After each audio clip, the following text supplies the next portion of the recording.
Դե ինչ որ պահանջում, ասենք օրինակ բոլոր դատախազների ցուցակը նրանց ընտանիքի անդամների, բա ասենք հիմա մի հատ դատախազը ամուսնանում է, ես չիմանամ։ Լավ, ասենք դու հարսանիքին չկանչեն, հիմա դա այդպես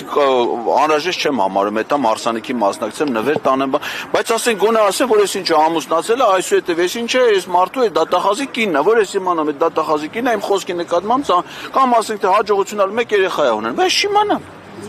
Բա ընտանիքի անդամ, չէ, համալրվում է, դա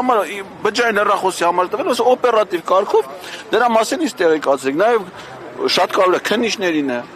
Մեկը բաժանվում է, մեկը, բայց սա պիտի իմանամ, բայց եթե այդ են կայացրել իրանց որոշումը, ուրեմն պիտի տեղեկությունը տան, որովհետև ասածս ինչին է, որովհետև դա սրան չի վերաբերում։ Իհնակ հիմա տեսեք, այս բանին ես ասեցի, դատական նիստ է, չէ, ինձ պետք չի ցուցակ, այս նիստի դատավորի, քննիչի, դատախազի։ Նրանք շատ որոշակի մարդիկ են, այդ հոդվածը դրան է վերաբերում։ Ես հարցում եմ իրականացրել դատական դեպարտամենտ, այդ հոդվածով մինչև հիմա մեղադրական վճիռ կայացվել է, թե չէ։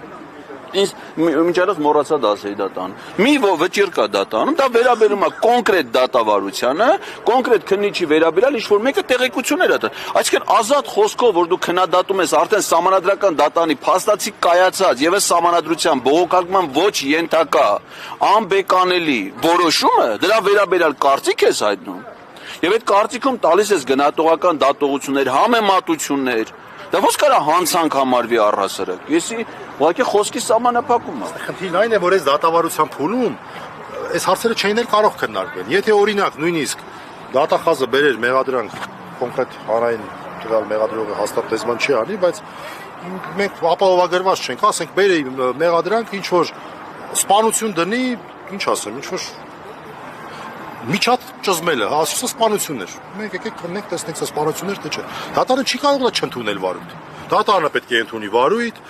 դատական նիստ հրավիրի, կանչի, ասի մեղադրանքի շրջանակներում դե հիմա ասեք կարճման միջնորդություն ունեք թե չունեք, բովանդակային առումով կարճելու միջնորդություն չեն կարող անել, կարող ենք օրինակ կարճելու միջնորդություն անել այն հիմքով, որ գիտեք, մեղադրյալը ասենք 14 տարի լրացած չի,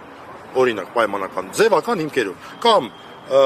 ավելի երկար են քննել, քան օրենքով նախատեսված է։ Պարտավոր են քննել, ասենք թե 10 ամսվա մեջ, 11 ամիսի ֆորմալ հիմքերով։ Այսինքն ինչ էլ դատախազը բերի,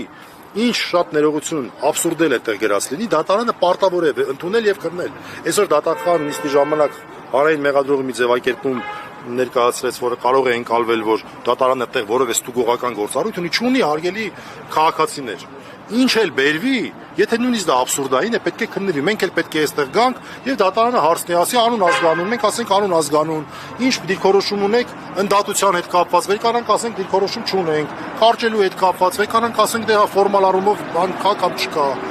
Սա է մեր դատավարությունը, այսինքն այս նիստը, ինչպես իր անվանումն է, նախնական դատալսումներ են։ Բուն էությանը դեռ մենք չենք մոտեցել։ Մեզ հետաքրքրող հարցը խափաման միջոցներ, ցավոք սրտի խափաման միջոցը ըստ էության մնաց նույն, մեկը այն բացառությամբ, որ ինչպես Պետր Ղազարյանն ասում, ՄԱԿ-ի անդամ Ես բոլոր երկրներին չի վերաբերում։ Դե բայց որ սենց վերստեք ձեր տրամաբանությամբ, պարոն Ղազարյան, ինչքան 200 երկիր կա, 190, 204, 203 երկրի մասով դուրս եկավ։ Աստորեն 99% հաջողություն ունեց։ Մեզ ձեռբերում։ Իմիջիայլոց ասեմ շատ տարօրինակ էր նաև, որ ասենք չկա այս գործի մեջ տուժող։ Օրինակ նույն պարոն Ավետյանին ես տեսել եմ այլ դատական նիստում, մի աչափնյակ նստավայրում, ես նույն դատանի աչափնյակ եւ իր միջավայրը զարդարում էր Վարդան Մամիկոնյանի զամպալիտ բոլոր պատերազմների մասնակցած Հակոբ Ասլանյանը։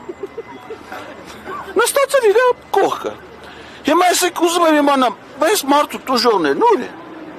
Մենակ եկե տուժող չկա։ Ասում է ցանկը բոլոր Հայաստանի բոլոր դատավորները, դատախազները, բաները, բա որ իրանք բոլորը ենթադրյալ տուժող են։ Բայց չի չեն եկել, տեղ չկա։ Խնդրեմ, Կարեն Դեմիրճյանի համար վարզահամերգային համալիր։ Ամսի 22-ն էր Արման Հովհաննիսյանի համերգը, մինչև Թաթուլի համերգ կարծեմ ազատ է։ Հաջորդ դատական նիստը ընդեն կարելի կամ Վազգեն Սարգսյանի հանրապետական մարզադաշտ։ Ֆուտբոլ ավարտը, ստադիոն ազատ է, կարանք տեղափոխենք դատական նիստը։ Թողան նստեն տենանք ովքերին այդ մարդիկ որ տուժել են։ Տուժող չկա։ Միակ տուժողը Սամվել Առաքելյանն է, որը հենց ժողովուրդ օրաթերթը գրել է, որ նոր պաշտոնի հավակնություն ունի։ Այն մի պատմություն կա, չէ՞, որ ասում է դու գիտեք, ցեզ ինչա հասնում կեղծ ցուցմունք տալու համար, ասում է հա, օպել է խոստացել։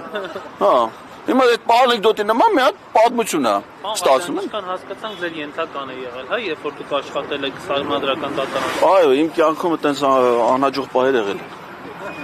Լավ աշխատող եք։ Հենց այդ եմ ասում էլի, չէ։ Իսկ այդ աշխատակազմի ղեկավարը ինքը դուժով է, թե Չէ, դուժող չկա, սաղ շահող է։ Մասին հաղորդում ներկայացված ասում։ Ընդհանրապես, այսինքն ձեր քննադատությունը իրան չի վերաբերում։ Չէ, այս գործում սաղ շահող է։ Դուժող չկա։ Ահա Ղազարյան, իսկ խափանման միջոցը փոխվել է սպասելի է, որ դատարանը որոշի։ Դեմա մենք իստվա կարանք, չէ՞, բողոքարկենք խափանման միջոցի մասով դատարանի որոշումը։ Չնայած արդեն ունենք վերաքննիչ բողոք, քննարկենք, որոշենք ոնց ենք։ Ամենայն դեպս ես ներկայացրեցի,